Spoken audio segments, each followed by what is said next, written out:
I remember the day I really understood the FedEx logo. I'd seen the FedEx logo hundreds, nay, thousands of times.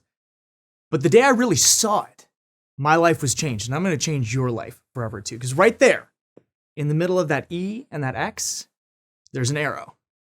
Because FedEx moves you forward. It gets you where you need to go. I got to admit though, I don't get stuff delivered via FedEx. I'm an Amazon guy. And nothing makes me smile more than when I get my Amazon shipment. 2-day Prime, come on. And it's right there in the logo. But did you know that smile is not just a smile? It tells you something about Amazon. It tells you why you love Amazon. Because I can get anything on Amazon. Amazon has everything from A to Z. And it's right there in the logo. And now that you've seen it, you will never be able to unsee it. You ever get hungry and reach for a bag of chips and some guac? Nothing like it.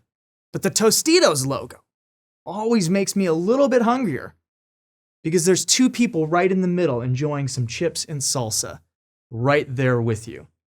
And now that you've seen it, you will never be able to unsee it. There are things that once they're brought to our attention, they never go out of their mind. And today I'm going to share with you something that you will never be able to unsee. And it will impact the way you look at your organization, your parish, your apostolate, your business, forever. So be warned. If you don't want to live in this new truth, you should just probably stop paying attention right now. Now, here's the thing. If you've looked at your organization, your business, your parish, and you've thought, I'm not getting the results that I want, I'm not getting the kind of fruit that we would like to see, you've probably tried to remedy that. Training. We'll do more training. We'll buy a new product. We'll engage in new service. We'll get consulting. We'll bring in the experts. But all of these things are just putting paint over a broken wall. We know in our guts there's something else going on. The truth is, if you're not bearing the fruit you want, you've got to look at what is producing that fruit. Now, a wise person once said that a rotten tree can't bear good fruit. And if that was just a philosopher, we could chalk that up to some good business advice, I suppose. But it was Jesus Christ, our Lord and Savior, so those words hold a little bit more weight.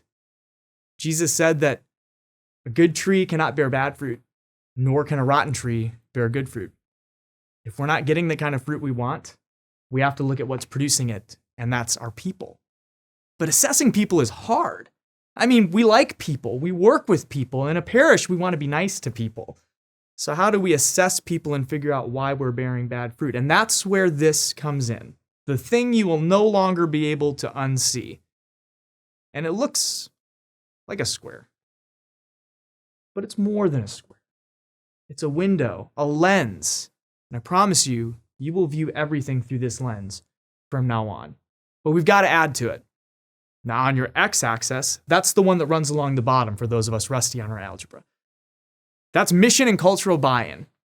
And on the y-axis, running from the bottom to the top, that's influence that somebody has in an organization. And it goes from low to high, left to right, and low to high, bottom to top. Now here's what I would like you to do. Think about your organization, parish, business, apostolate. And I want you to imagine all of the people who work there as dots. And chart them on this square. Make sure you put yourself there too. Make sure you put your boss there too. Where do they fall? As far as how they buy into mission and culture and how they buy into your vision, how much influence do they have with people within the organization? Imagine it in your mind's eye. Now I've charted some out here, and any resemblance to people I actually know is purely coincidental. But I think this is about average for a lot of places. And again, you look at the dots and maybe it doesn't look like much yet. But let's divide it into some quadrants. Now we're going to start to learn something about the people in our organization. Let's start with this upper right-hand quadrant. And let's go even a little bit further to the upper right hand of the upper right hand. These are leaders. These are people who have a high mission and culture buy-in and high influence. But here's the thing with a leader. They just don't buy in to the vision and the mission. They embody it. They balance a tension between positional power The CEO has power. But just wielding positional power doesn't always get results. So they have the humility to balance that power with personal power, influence, persuasion. We follow people who don't just tell us what to do, but inspire us with what we ought to do. They're empathetic. They're humble. They're effective communicators throughout the organization, and they're future focused. They tell us where we need to go. They're always looking ahead, because this next group of people are keeping us focused on the now. These are leaders too, but they're managers. So these are folks who live out the mission by maintaining and improving processes. They're coaches. They're in there with the team, though, doing the work at the ground level, but also making sure people stay focused on the present. They don't have the same kind of positional authority, but they do know how to use persuasion to influence laterally, upward, and downward. That makes them really good translators. Middle management has some of the toughest jobs in any company, but the people who can do it effectively fall here, and they're focused on now. We need people like that. Just below that in the lower right-hand corner, we have enablers. These are the people who get the work done. These folks support the mission. Their power comes from their expertise. They're experts in their skill set.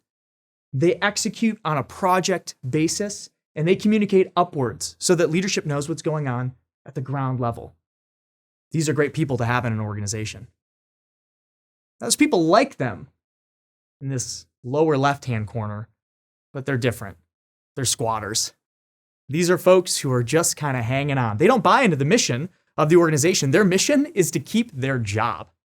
They have an antiquated skill set that ran out long ago, but their power lies in information. We usually keep these people around because they manage some process, some product, something of which only they know how to do.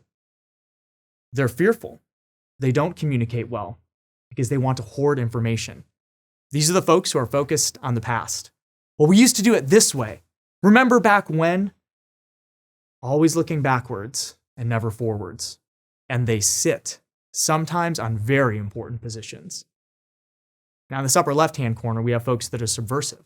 And I need to just say that you may have charted yourself up in this corner. And that doesn't mean you're a bad person. It doesn't mean you're a toxic person. But it does mean that you may be opposed to the mission of your company. These are not scary people. Sometimes they can be manipulative, but these people buy into the mission of me. And that doesn't mean it's necessarily self-serving. It just means the mission I've made up. They're powerful people, usually with great expertise, charisma, relational power. That's why they have such a high level of influence. But they're focused on a silo. You might hear these individuals say things like, my team is what makes this organization run. Without me, this parish wouldn't be successful. Our team is the most important. It's focused on a silo, not the big vision. Now, when you look at all of these things together, this is the thing that will change the way you view your organization. Because I can tell you something about your organization based on your chart and your spread. This is an average organization. We feel a little bit of tension here. We're spread out all over. Most places probably look like this, all things considered. There are some people in the mission of me. Some people have been here a little too long. Some people with great skill sets, and some leaders and some managers. But sometimes the spread looks a little bit different. Sometimes it looks like this. We've got a bunch of people who are squatting on positions, who are hanging on, and we have a bunch of people who have great skill sets, but there's no leadership here. We would say maybe this organization is treading water, but you and I both know that nobody really treads water, right? You're actually drowning. I mean, look at where all those things are spread out on the chart. They're at the bottom, weighing everything down. An organization like this cannot innovate. They don't have the means or the vision to do something remarkable. If everything slants to the left side of the box, you're in a position where you're going to experience scandal. Maybe minor scandal just in the fact that healthy people don't stay in an organization like this. But maybe major scandal. There's a lot of people who are in it for themselves, and a lot of people who are just trying to stay out of the way. Do you notice how few enablers and managers and no leaders exist in this spread? I can promise you that any organization that has experienced scandal looked something like this. People who turned a blind eye and people who thought it was all about them. An organization like this cannot serve other people because it's too busy serving itself. Maybe you've worked for an organization like this. Maybe you've worked for an organization like this where the leaders are lost in space. Do you see how they're just kind of drifting off that right-hand corner? We've got so many good ideas and we're going to change the world and we're inspired and we're all looking to the future and tripping over our own feet because there's nobody here who actually wants to do something about it. There's a fallacy that everybody should be a leader. Not everybody wants to be a leader. Some people want to just do their job and do it well. An organization that's lost in space cannot execute. This is where we want to be. An organization that's balanced, where there's leaders, there's managers that are providing the translation between leadership and our enablers who are doing the expert work necessary to execute. An organization like this innovates, serves well, and makes good on its promises.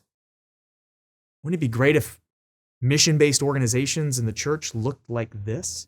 How much more would we get done? Now, if your organization, parish, apostolate doesn't look like this, if you're not, I can tell you how to clean it up. Here's the first step. Define your culture and mission. Culture is an interesting thing. It develops even if we're not trying to develop it. Somebody is defining culture at your organization. If it's not the leadership, and that's who it should be, it's the employees. Maybe a subset of employees. Maybe your subversive or manipulative employees. You can't determine if people are aligned to your culture and your mission if you have not defined it. And let me tell you something about mission statements. We're really bad at them in the church. Because a lot of times they sound something like this. Love God, love people, make disciples. And that sounds great for something I'd buy at a Hobby Lobby or a craft store. But it doesn't really tell an organization what to do. Define the mission. Who do you serve? Why do you serve? How do you serve? That type of focus helps you know who is in and who is out. And then you can detox. When we detox, it can sound cruel because I'm going to ask you to fire people. And letting people go doesn't feel nice. It's kind. If somebody's not aligned to your mission and your vision, if somebody's in a place where they're becoming subversive or toxic or manipulative, you are going to do the right thing by moving them out. They'll find a better job that's more aligned to where they are. And to bring a spiritual dimension into it, if somebody's becoming toxic or subversive in your organization, you are putting them in the near occasion of sin. And as a leader, you will be culpable for their holiness.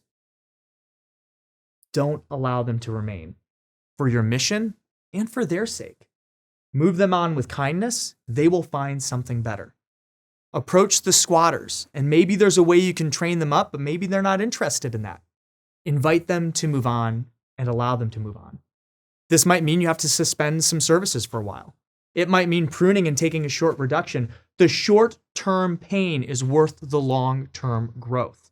Because if you are an organization that is not able to serve the mission, ultimately it will be a slow death, but it will be a death. And once you've detoxed, chase humility. Humble leaders are the best leaders. This has been empirically shown time and time again. It's not a pie in the sky concept or a theory. Humility wins the day. Now you charted yourself on that square as well.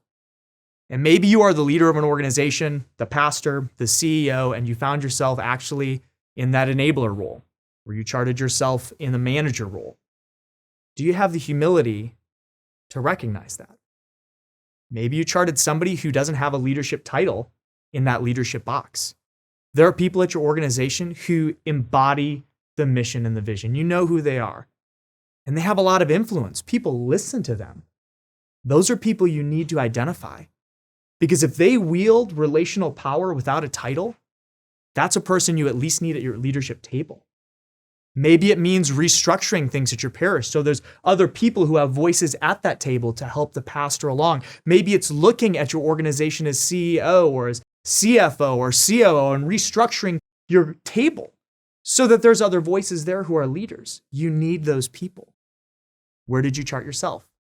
And do you have the humility to make the right decisions.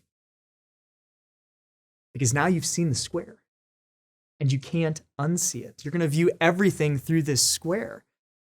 So you can no longer claim ignorance, which means if you choose to ignore it, it won't be ignorance, it will be pride. And pride ultimately destroys the mission. It will be pride or it will be fear because I don't want to move people out because it would be uncomfortable. For who? For me. That's pride. It's putting ourselves above the mission, and in that moment, we will find ourselves in that subversive square. If we believe that the mission, the gospel, is not just a message, but the most important message that any person could ever hear on this earth, we would do well to allow nothing to stand in front of us. It is not enough to tread water. It is not enough to fail to innovate in a critical time. It is not enough to be self-serving. It is destructive to be self-serving. It is not enough to be able to have great ideas that just lay on the tablet, that get thrown into the trash bin, that never get done. We must innovate, serve, execute. And at the end of the day, I guess maybe our mission isn't all that different from FedEx. Nothing can stand in our way as we move forward.